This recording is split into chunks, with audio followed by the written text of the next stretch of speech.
El tigre nahual de Chiapas. Relato del brujo nahual robavacas de Chamula. Cada que hablamos de nahuales y de brujas, generalmente decimos errores garrafales acerca de todo esto. Resulta que casi siempre se ha dicho de boca en boca que los nahuales son todos demonios, pero no es así. Es que al día de hoy se cree que los nahuales son criaturas diabólicas y que se cortan sus extremidades y cosas así. Es cierto, pero muy pocos se transforman en su nahual y lo hacen por pactos oscuros. Mas sin embargo, un nahual es un espíritu guía. Todos tenemos un nahual y adoptamos características de este animal, pero a veces se nos presentan bajo ciertas circunstancias solamente para ayudar. Solo los que están muy conectados con su nahual se pueden convertir en él. Sin embargo, hoy en día, solo los brujos oscuros son los que consiguen por completo todo esto a lo largo de los siglos. Les cuento esto porque mi madre nos jura que el abuelo era un nahual, pero uno que se convertía en un perro, uno de color negro, por cierto muy grande, lo más cercano a un lobo. Cuentan que el abuelo, de la noche a la mañana, se volvió inmensamente rico, pero gracias a que se robaba las vacas. En esa época, el kilo de carne de res estaba a 30 pesos y por lo general, por noche llegaba a su rancho con 5 vacas, las cuales al otro día ya estaba vendiendo muy temprano, en más de 15,000 pesos cada una. Es por eso que en un par de meses ya le sobraba el dinero.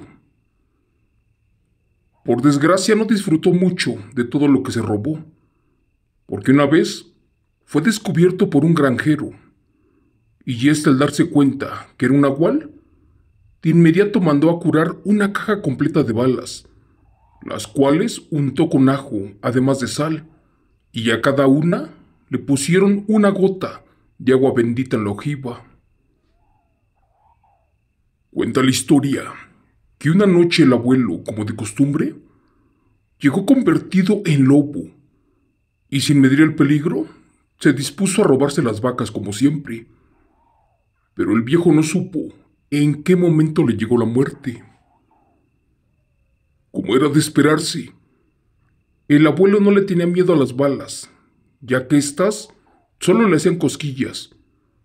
Pero curiosamente, al recibir el primer disparo, sintió que se le iba la vida.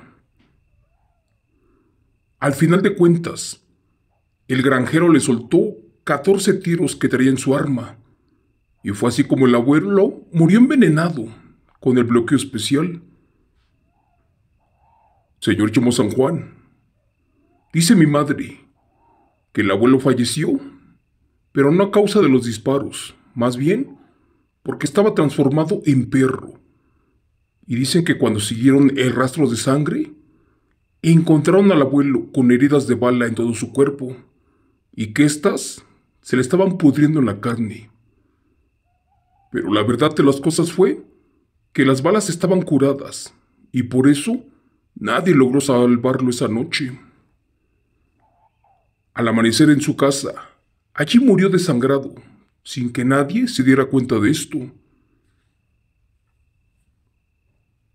No solo nos dijo mi madre, también nos contó que muchas personas de la familia eran brujos, y que muchos llegaron a tener esa habilidad de ver cosas o espíritus, además de practicar la brujería, y todo gracias a que el abuelo inició esto.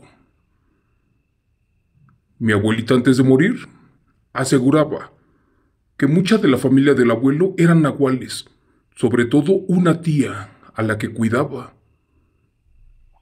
Les cuento que ellos vivían en un pueblo de Chiapas, en un lugar donde se hablaba un dialecto, y allí también había mucha gente chamula.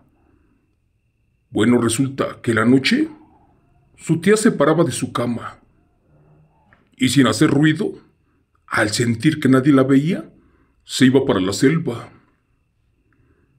Al poco rato, aventaban animales al techo.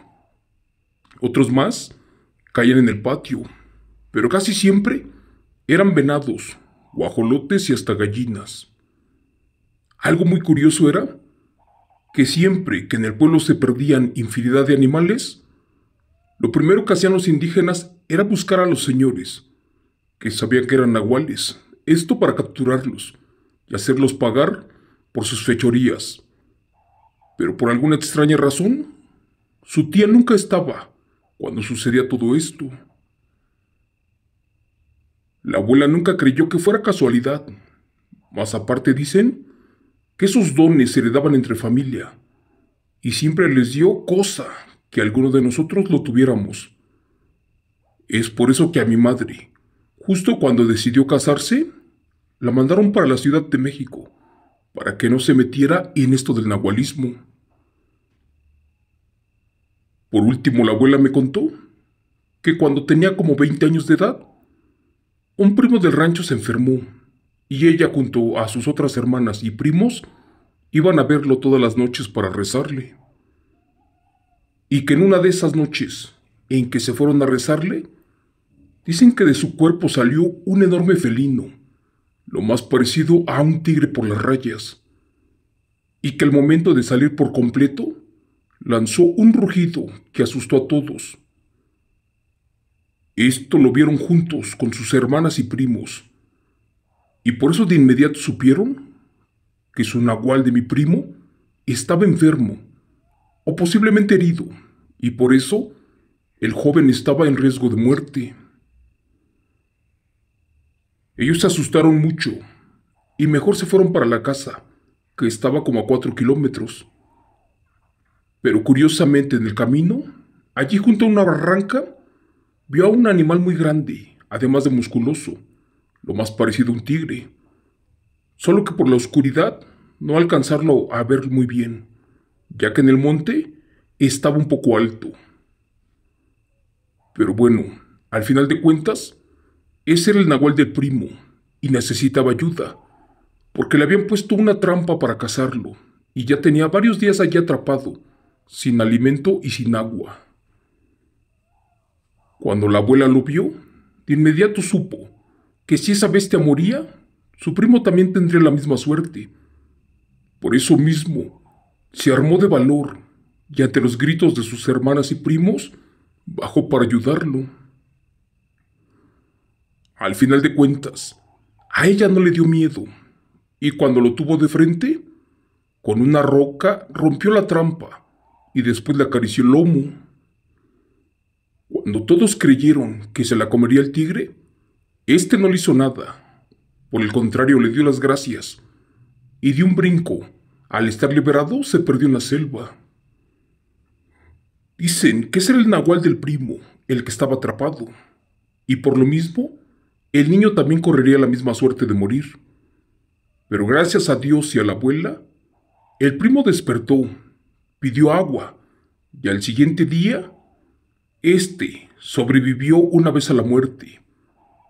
Por eso, para terminar, les diré que tengan mucho cuidado cuando hablen mal de un nahual, sobre todo si son cosas malas, porque algunos son rencorosos y te ayudan, pero otros más te pueden arrancar la vida.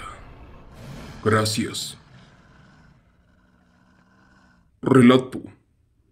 Escrito y adaptado por Chemo San Juan, de los eventos reales de la familia Cruz Peck.